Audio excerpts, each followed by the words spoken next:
Hello guys, may simple cassava cake. And guys, in-steam natin, tapos in-oven, binake natin. Meron na tayo dito medium na pasaba. And then, gadgarin lang natin.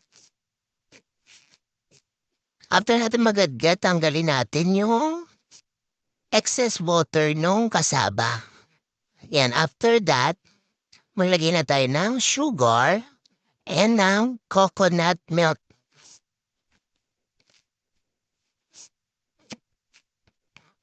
Halo-haluin natin.